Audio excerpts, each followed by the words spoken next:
Monthly here on The Country, we talk wool. I used to dread this slot, but the good news is it is on the improve, and it would need to. To tell us more about it, the GM for PGG Wrights and Wool, Grant Edwards. And Grant, here's the question for you.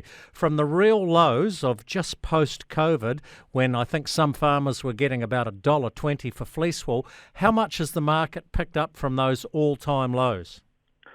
Afternoon, Jamie, and afternoon to all your listeners. Yes, we are still seeing and continuing to see those increases sale by sale, which is very encouraging. Take your point that we would still want to see it go a lot further yet, but from those lows at the beginning of the lockdown, Jamie, we will have risen 60 to 70% or around $1 a kilo. And it is dependent to a degree on those types, and that's for the crossbred wools, but it's certainly encouraging and it's certainly continuing to happen. We're getting a lot more inquiry from overseas.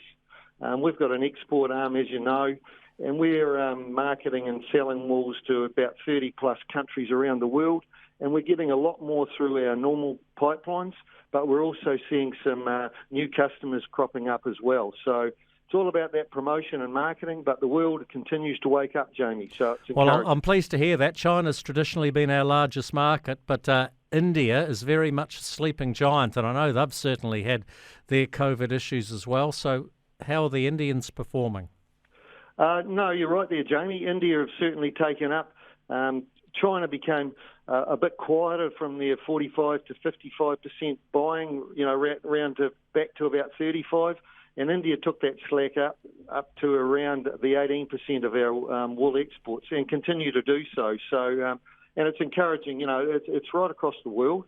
And we've talked about it for long enough that the world's waking up, but we're certainly seeing it. And we're seeing it for all wool types, which is great, and especially the market at the moment for those very low VM, good crossbred types that we see pre-lamb.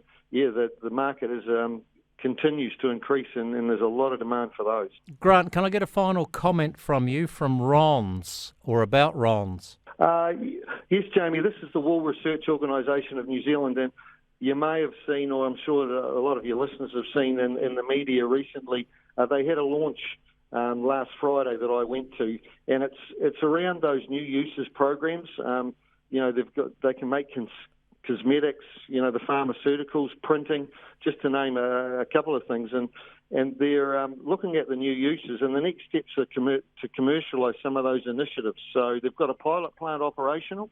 And, it was very positive last Friday, Jamie, and it was good to see a large attendance there.